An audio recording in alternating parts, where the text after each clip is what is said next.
สบายดีเด้อทุกคนสบายดีตอนสวยเนาะจากเมืองเอลลาประเทศศรีลังกาทุกคนวันนี้พวกเขาเป็นยังอยู่นี่เนาะเพราะว่าเมื่อวานมีฝนตกเข้าไปขัว92ล่ะเขาสิไปน้ำตกบ่ทันเนาะเมื่อวานเพราะฝนตกวันนี้พวกเขาก็เลยสิไปน้ำตกวอเตอร์ฟอลล์อีหยังจักอย่างแหละทุกคนแต่มื้อนี้แบบเมื่อยแล้วเนาะขอนั่งตุกๆไปเอาซะเดี๋ยวไอ้ตุ้ยกำลังเจรจาเพิ่นมองพวกเขาพักจะอยู่ถึงนะทุกคนแล้วมันจะมีป้ายบอกสถานที่ท่องเที่ยวแบบเต็มฟ้าเลยนี่จักกิโลเมตรมันจะบอกหมดเนาะมีหลายวอเตอร์ฟอลล์อยู่แถวเมืองนี้รู้สึกว่าคืออยู่บ้านเฮาทุกคนเป็นเมืองแบบคือวังเวียงนี่นะแต่คนส่วนหลายจะนิยมไฮกิ้งย่างไปเพราะว่าแต่ละบอนมันก็2 ลัก 3 ลัก4 กิโลสินะ5 กิโลย่างไปชั่วโมงกว่าสิ30 นาทีแบบแต่บอลไกลๆก็มีเนาะทุกคนบอลละ30 ปลาย20 กิโลอันนั้นก็จะออกไปนอกเมืองหน่อยหนึ่งแต่ละแวกนี่สามารถย่างไปได้เนาะแต่พวกเขาเมื่อยแหงพากันตื่นสวยนะทุกคนเพราะว่าเมื่อวานนี่ย่างไปเมื่อยแล้วก็ไปกินค็อกเทลในกองแล้วนอนดึกชิวๆเนาะตอนแรกว่ามื้อนี้สิไปเมืองหนึ่งแต่ว่าโอ้อยู่เหนียวซะก็เลยอยู่เอลล่านะทุกคนมาเมืองนี้อยู่อีกเมืองเดี๋ยวให้ตุ้ยนั่นเนาะซื้อเป็นทัวร์ไปซะตอนแรกก็มันก็มีมงเสารถจักรแหละฮะไปตกไก่มันมีมงเสารถจักรแหละทุกคนแต่มันเป็นแบบรถสเกมนะเป็น CIF แล้วมันต่างจากบ้านเฮาเนาะรถแบบธรรมดาบ่มีแบบรถตุ๊กๆนี่เซาได้รถอันนี้รถพวกนี้จะรถแบบคือรถเวฟรถออโต้สกูปปี้ฟีโน่อย่างแบบบางเบียงครับผม ไม่ต้องไกลเอา โอเค เราชิท่า2 ชั่วโมงคนน่ะไปกลับ ไปเท่าไหร่โอเคอ้าวอ๋อ3,000เนาะกับ300 บาททุกคน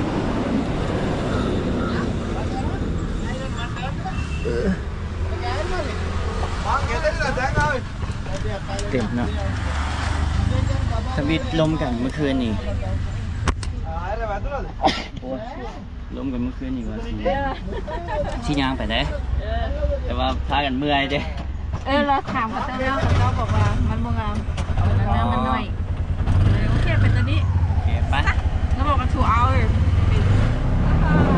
อ๋อเช้า2 ชั่วโมง 3,000ก็หมายว่าเราไปส่งแล้วถ่ายค่าทำเขาแล้ว2 ชั่วโมงอีกอ๋อไม่ได้ชั่วโมงเดียวเอา2 ชั่วโมงเพื่อเขาบอกที่นี่นะโอเค3,000กับ300 บาทคนละ150เลยเขาอยากไปนะคะมันบูบีน่ามันโมงามเลยแห้งได้แห้งเมื่อไปอีกเนี่ยเมืองเอลล่า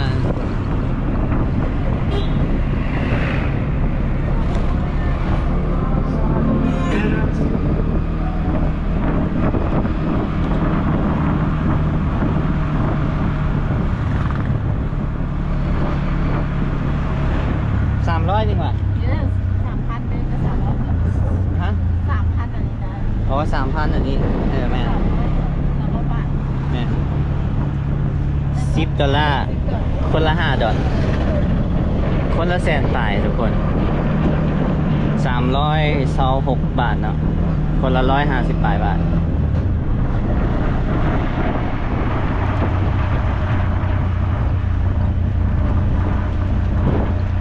เขาจะแบ่งกะกันเนาะแท็กซี่เขาบ่ญาติกันนี่นะเขาแบ่งกันถ้ามันอยู่ลาวแม่หนีญาติกันแล้วแรงของมันคือญาติกันเขาแบ่งตามคิว Where from, ma'am? Where from you? Here from Laos. Sorry? Laos. Laos. Next to Thailand. you know Thailand. yeah need Yes, yeah. ก็บนที่บอกเนี่ย แต่ว่า ทางฝั่งตรงกลางเลย โอ้วิวทุกคนเบิ่งโอ้บ้านเขาเฮ็ดจังซี่เนาะเอาชิมมังมาเฮ็ดจังซี่เด้ทุกคนอันนี้แบบตันคืออันบ่ให้อันนั้นมันไหลเนาะเวลาฝนตก My name's Lisa. ฮะ Lisa. Lisa Lisa. Double S A ดีซ่าโอ้ให้ทุกคนเบิ่งเลยได้เนี่ย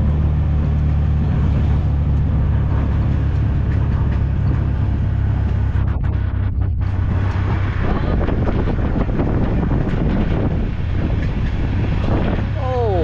งามเว้ยไอ้เป็นฟิลเดียวมังเบียงอีหลีฟิลเดียวกันเลยน้ำซุปเราบางอย่างของกูรักกูเพียงจับเราก็เป็นน้ำซุป เนาะ แล้วก็นี่มีพูดข้าวเทปลูก โอ้มีฮอตแอร์บอลลูนนี่หว่าบ่มีเนาะโอ้ทางโค้งนี่โอ้ดีแล้วไอ้ตุ้ยขั้นทอนยางมาขึ้นเขาเลยดิเขาเจ้าก็ปลูกเขานะทุกคนเลยปลูกตามสันภู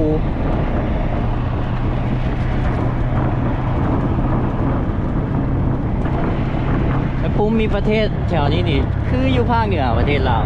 อีหลีคือเลยและฟังนี่ก็จะเป็นหน้าพานะเหี่ยวคือกันเลยเนาะ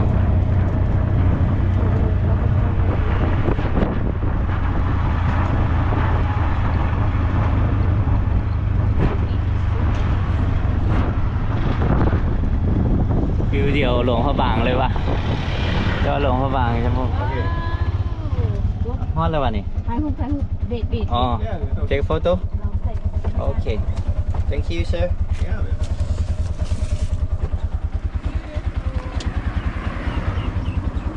โอ้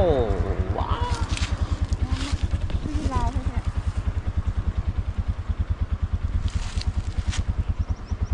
คืออยู่ลาวอีหลี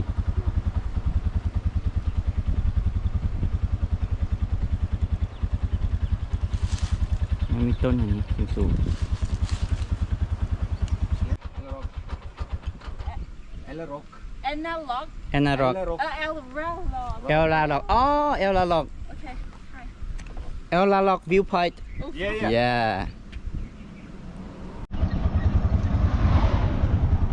ดีเนาะมาเลยสิโอ้มีตัวลิงอีกแคมทาง small monkey the monkey monkey โอ้ เอ้ยตัวลิงนิดหน่อย do the bite เดี๋ยวยิ้มใกล้แล้วมันสิกัด โอเค เด็ด ไม่มีลิง Hi little monkey let's go เบิ่งนั่ง นั่งอยู่ตามมันเสาไฟเบิ่งอ่ะเด็ก The cables. One. wow so cool Hi เข้าปาก คือหลวงพระบางเลย คือแบบหลวงพระบางอุดมไซสินะ นี่ว่าชื่อรวมเข้าปากชื่อรวมเข้าปากรวม คิดฮอดหลวงพระบางเลยนะว้าวคือแบบทางแบบปูนๆหน่อยนึงเส้นทางไปจะแบบรู้สึกว่าโค้งแล้วก็ลงเขาแล้วทุกคนแบบโอ้อายคือซิ่งแท้วะเราเซียนแล้ว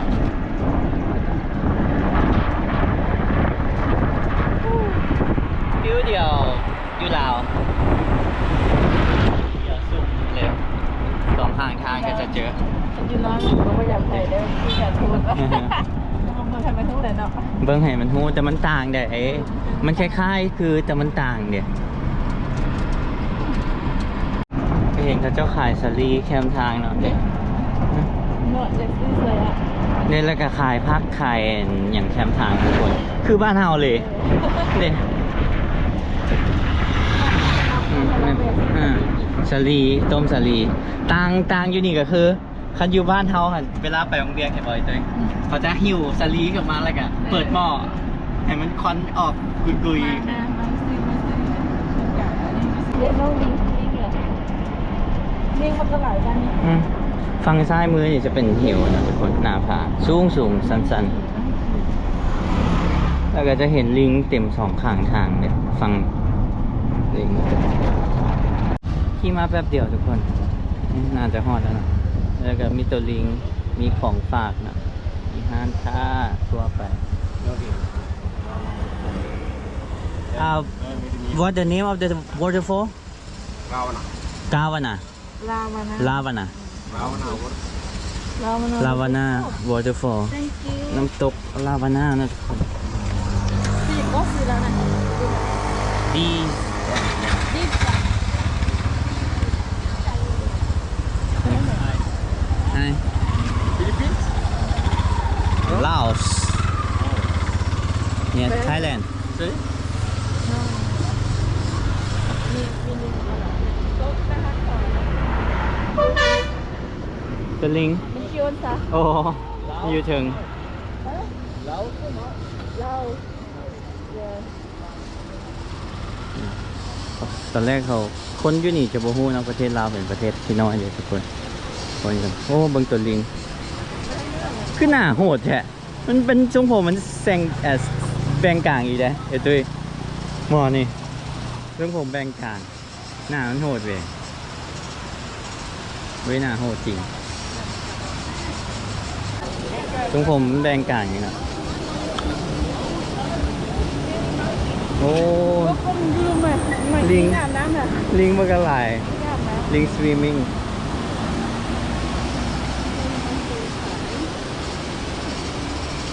This is the area outside the waterfall. Ada Asra ada di rumah ada.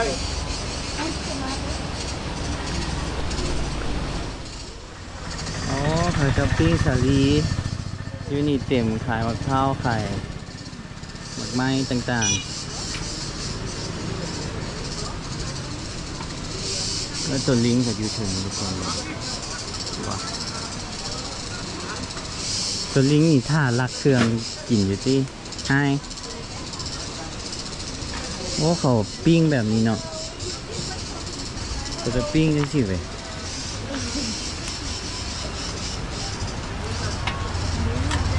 สาลี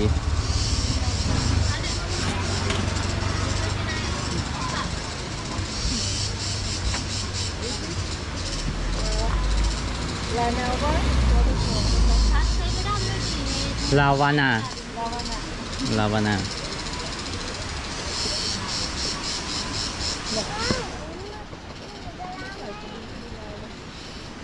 สลีส่วนใหญ่เขาจะปิ้งเอาเนาะปิ้งแบบเผาเลยใหม่เลยทุกคนเป็นแต่อยูลาวหันจะเผาใช่ขายหมกม่วงเองน้ำดื่มแล้ว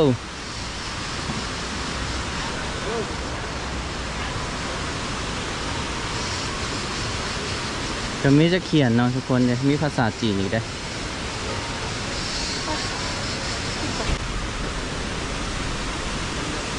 โอ้นี่ทางขึ้นน้ำน่าจะเย็นดีเนาะลองจับมือกัน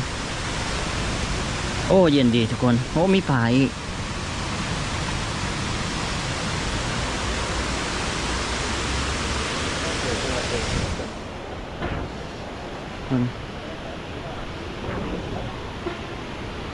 โอ้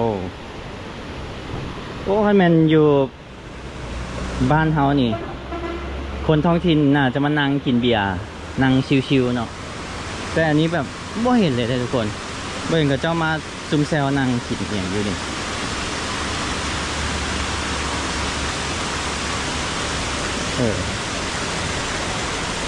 อันนี้ก็แปลกเนาะทุกคนเนาะแต่ละประเทศแต่ละท้องถิ่นก็ต่างกันเลยมันเป็นอย่างที่นี่ป้อเป็นสวรรค์เลยสวรรค์ของคนโลโก้จะมานั่งพากันกินเบียร์เอาปากโอ้ยหมื่น จะแบบจะมานั่งเอาปิ้งปลาบ่อแกงเนาะไม่บ่อสินะเป็นฟิวบ้านเฮาเนาะดูอ๋อได้ลงไปลุมเนาะ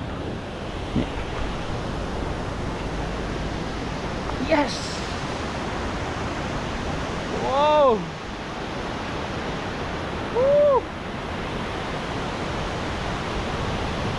โคตรงาม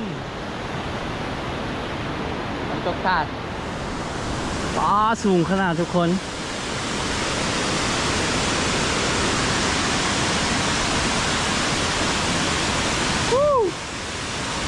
so good มักเนาะทุกคนเนาะ ก็มักธรรมชาติ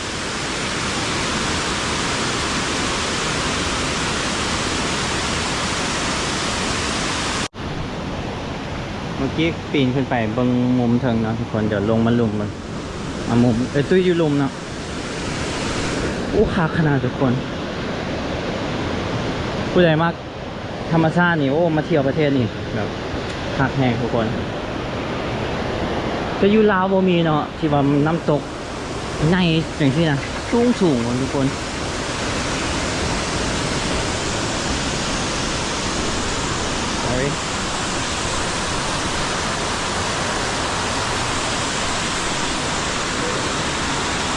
โคตรสูงเลย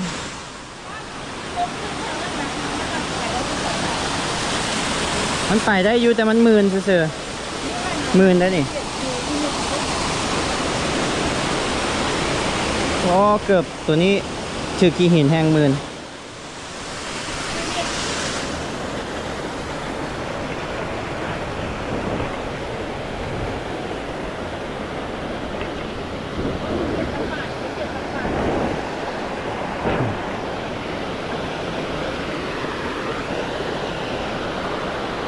น้ำแห้งเนาะทุกคนเนาะ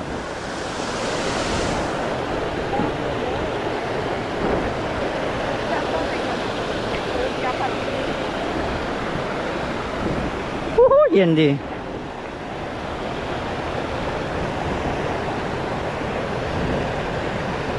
เกือบตัวนี้มันถึงน้ำแล้วมันมึนเนาะแต่ก็ได้อยู่ว้าว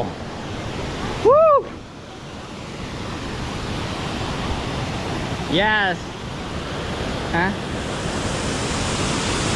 ขึ้นไปได้อีกนี่ขึ้นไปได้แต่ต้องไต่ไปครับตึก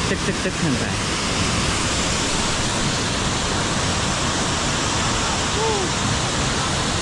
ฮะขึ้นไปได้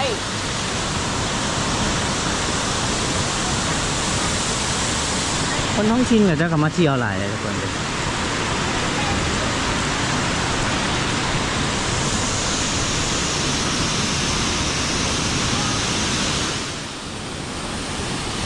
น้ำเย็นคักซื้อเบียร์มาเนาะมาแช่น้ำแล้วก็จิบเบาๆคักเลยทุกคนจะขึ้นไปเทิงอีกหน่อยนึงกันแล้วโอ้งามเลยอันนี้ก็เสี่ยงตกเนาะบ่ไปละ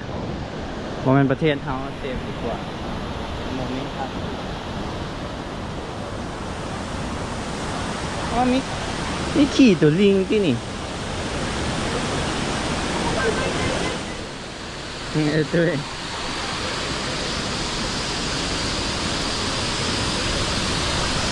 เดี๋ยวนั่นเป็นถ่ายที่ทุกคนขึ้นได้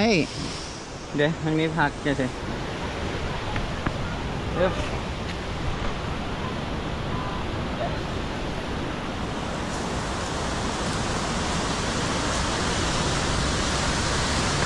คันบ่เปียกน้ำนี่ก็ดีเกิดว้าว so good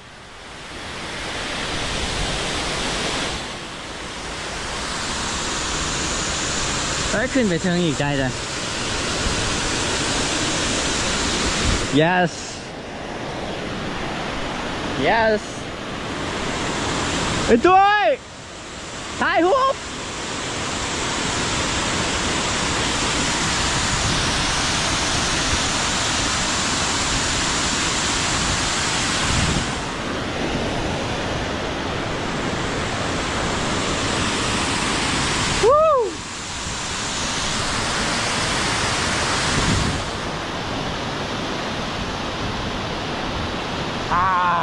สดชื่น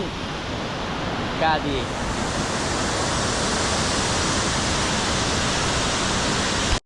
เดี๋ยวที่ร้องยางขึ้นไปอีกเชิงอีกทุกคนขึ้นไปได้เนาะอันนี้บ่เปียกน้ำนี่นึบดีเกือบตัวนี้เปียกน้ำถึกขีดตะไคร้ย้ำขี้หินแล้วมันขึ้นได้เลยเดี๋ยวอาหารปุ๊บ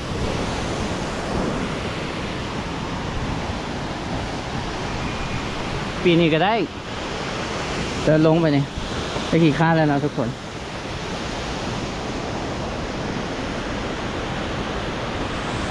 เบิ่งเนี่ยว่าบ่สูงเด้อทุกคนเบิ่งสิล่ะอ๋อตำรวจมีตำรวจ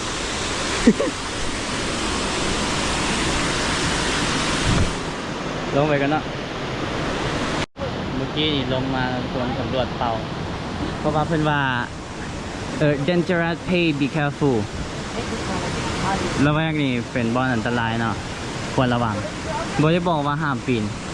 เพิ่นก็ว่า show me your passport แต่ก็เฮาบ่ฟ้าวให้ passport ดีแต่ว่าไอ้ตุ้ยมีประสบการณ์เมื่อกี้เกือบให้ลงมากับฟ้าวลงนะขอพลิกฟึ๊บแต่ก็เจ็บอยู่นะทุกคนไม่ได้แดกหรอก ไม่ได้แดกหรอกว่าตอนแรกเขาเกือบให้เลยพาสปอร์ต ฮะ เขาเกือบให้เลย คือไม่ให้อย่างต้องเบิ่งว่าเขาเฮ็ดอย่างผิด เพราะมันบ่มีอย่างว่าเขาเฮ็ดอย่างผิด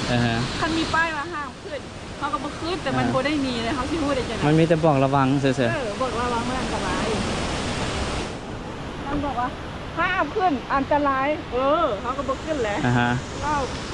เขาสิเป็นนักท่องเที่ยวแบบพี่จ้า โอ้จะเจ็บคอเมื่อกี้มันสลึบเลย เด้เราเขาบอกว่าระวังจะโดดลงมาว่ะเลย บอกเขามาแล้วเขาเฝ้าลงขนาดบอกเขาเห็นปิ๊ดปิ๊ดปิ๊ดปิ๊ดปิ๊ดปิ๊ด ได้ยินอยู่นะว่าที่ขึ้นรู้ต้องใส่บ้าง แต่เขาขอแช่น้ำเย็นก่อน ใส่เราไปแล้วจะงงอ่ะเอาการต้องให้คนขี่จะต้องเขียนห้ามเนาะไม่ได้ห้ามหรอก โอ้น้ำเย็นดี เพราะว่าเขาจะห้าม เขาแช่ตีนก่อนขอพริกเนาะเพราะว่าตอนฟิลนิ่งพากัวโดดแล้วมักเจ็บตัวคอฟังขวาตัวนี้ยางลุยน้ำคักแล้วพอเสียมันก็คือ ได้อาบน้ำ มันก็คือบ่อหุ่มคอทุกคนก็แชร์กันก็แชร์สิ่งกันถือว่าแชร์น้ำตัวเนาะทุกคนเนาะเพราะว่าเมื่อกี้นี่ข้อตีนมันลงอยู่ที่เนาะแล้วมันฟึบไปที่เลยน่ะหักแล้วแบบโอ้เชิตแต่บ่งัวามันสิเจ็บหลายกว่าเนาะแต่ตอนนี้ก็โอเคก็เจ็บได้นิดหน่อยมันทบเด้เดี๋ยวสิแบบขอตีนเนาะปุ๊บได้ทีเลยหักได้ทีอ่ะ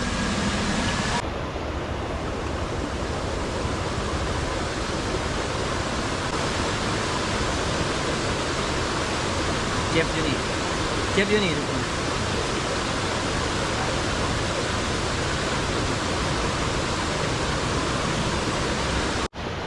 ดีขึ้นแล้วเนาะทุกคนเพราะว่านวดคลายเอ็นมันว่าเวลาเขาขอพลิกเอียงเอ็นเขาจะจับเขาก็ไล่เอ็นให้มันคลายประสบการณ์ฟีลลิ่งเนาะขอพลิกตลอดแต่ขอพลิกจักเอียงสำนีสบายนะทุกคนแต่มาเที่ยวกับมันเจ็บไม่ได้ยากอะไรวันนี้ก็ต้องระวังเนาะน้ำตัวเองเนี่ยฟาวลงโพดคือว่าย่านมีปัญหาแล้วโมเมนต์ประเทศเขาเนี่ยทุกคนฟาวลงบีบเป่าบีบ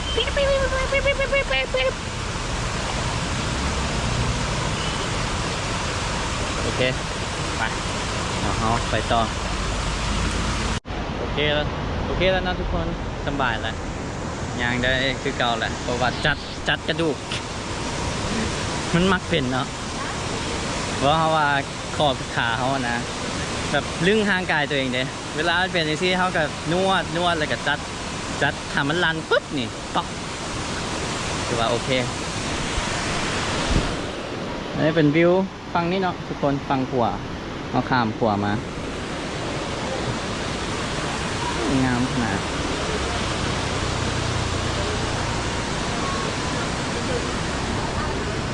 เพราะว่าตำรวจจะมีอยู่นี่นะไอเฮาจะขึ้นไปฮอตเทิงคนไหน เมื่อกี้ขึ้นไปฮอตเทิง